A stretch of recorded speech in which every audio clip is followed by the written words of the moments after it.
ফিজ বাইরে এটা মাঠে জানতে পেরেছি যে 9,20,00,000 এরকম একটা কিছু শুনে খুবই ভালো লাগছে। এটা আমাদের সবার জন্য একটা ব্লেসিং।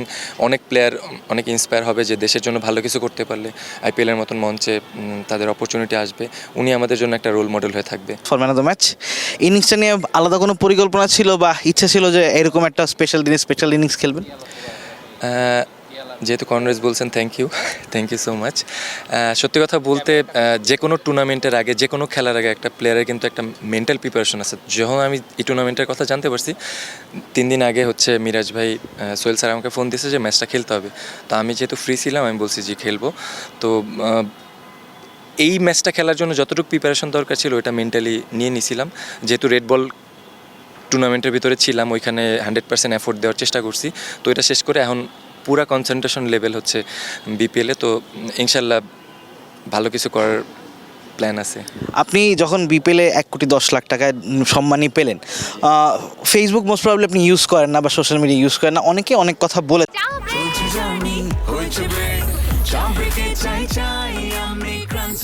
যে কোনো চা ব্রেকে বিস ক্লাব ড্রাই কেক, চায়ের সাথে আয়েশ। বাট আমরা যতটুকু জানি আপনি লাস্ট বিপিএল বা কয়েক বিপিএলের হাইয়েস্ট রানস করে বা one of the finest cricketer আপনি ডিজার্ভ করেন, আপনি নিজেই বলেছেন, বা একটা ভালো দাম হয়েছে। সব মিলিয়ে বিপিএলের প্রাইসটা নিয়ে এবং মানুষের কথা নিয়ে একটু যদি বলেন।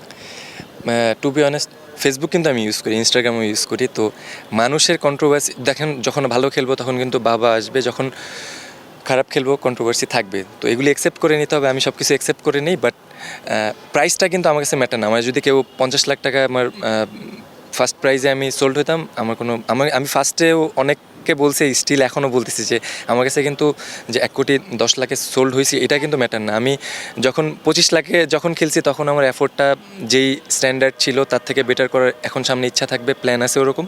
তো এই ওয়েতেই আমি ইনশাল্লাহ ইন ফিউচারে খেলতে থাকবো। যেভাবে আমি সাকসেস অ্যাচিভ করতে পারি ওই জিনিসটা কন্টিনিউ করার ইচ্ছা আছে, এটাই করে যাব। আপনাকে একটা পার্সোনাল কোয়েশ্চেন করবো। আপনার খুব কাছের একজন বন্ধু আছেন সাইফ হাসান, অনেক স্ট্রাগল করেছেন, এখন ন্যাশনাল টিমে আছেন এবং খুব ভালো খেলছেন, একটা ভালো রিদমে আছেন। ওনার একটা ইন্টারভিউ নিয়েছিলাম, উনি পার্টিকুলারলি আপনার নাম মেনশন করেছেন যে নাইম আমাকে অনেক সাপোর্ট দিয়েছে। আসলে আমি একটু জানতে চাই আপনাদের ফ্রেন্ডশিপটা নিয়ে এবং সেই সময়গুলোর কথাগুলো। না, সত্যি কথা বলতে এটা অনেক লং স্টোরি। আমি যখন আন্ডার-18 থেকে স্টার্ট করি, ও যেহেতু আমাদের আন্ডার-19-এর ক্যাপ্টেন ছিল, আমি ওর কাছ থেকে অনেক কিছু শিখছি, হিউজ থিঙ্ক শিখছি, অনেক জিনিস লার্ন করছি। তো আমরা আমাদের যারা 2018 ব্যাচ, আমাদের সবার সাথে সবার মানে আন্ডারস্ট্যান্ডিং খুবই ভালো, সবাই সবার কাছে অনেক কমফোর্টেবল। তো খারাপ সময় ভালো সময় সবাই সবাইকে হেল্প করে, পাশে থাকার চেষ্টা করে। ডেফিনেটলি ওর জন্য অনেক খুশি। নট অনলি সাইফ, আফিফ, অঙ্কন, নাইম, আরও অনেক বিপ্লব, এরা খুবই ক্লোজ ফ্রেন্ড। এদের সাথে আমাদের সবসময় কন্ট্যাক্ট হতে থাকে। যার যখন মনে হয় যে কথা বলা দরকার বা অ্যাজ এ ফ্রেন্ড কিছু বললে ওর জন্য বেটার, ডেফিনেটলি এই জিনিসটা আমরা কন্টিনিউ করি। আর আমাদের দুজনের বন্ডিংটা একটু ডিফারেন্ট, ওইটা অনেক লং স্টোরি, পরে কোনো একদিন বলবো ইনশাল্লাহ। লাস্ট বিপিএলে দুজন সেম টিমে ছিলেন, সে একসঙ্গে প্র্যাকটিস করেছেন। সাইফকে কেউ নিতে চেত না, বিপিএলে দল পেত না, এবার সে ডিরেক্ট সাইনিংয়ে দল পেল। দল পাওয়ার পর আপনি কিছু বলেছেন বা টেক্সট করেছেন? না, আমি কনগ্রাচুলেশন জানাইছি। ও এরকম কোনো কিছু আমি এখনও ফিল করিনি যে দল পেত না। হয়তো বিদেশি প্লেয়ার একটু বেশি ছিল, বাট ও always deserving player, top class player. Last question, এবারে বিপিএলে আপনার পার্টিকুলার নির্দিষ্ট কোনো লক্ষ্য আছে কি, যে হায়েস্ট রান স্কোরার হওয়া বা কোনো লক্ষ্য স্থির করেছেন?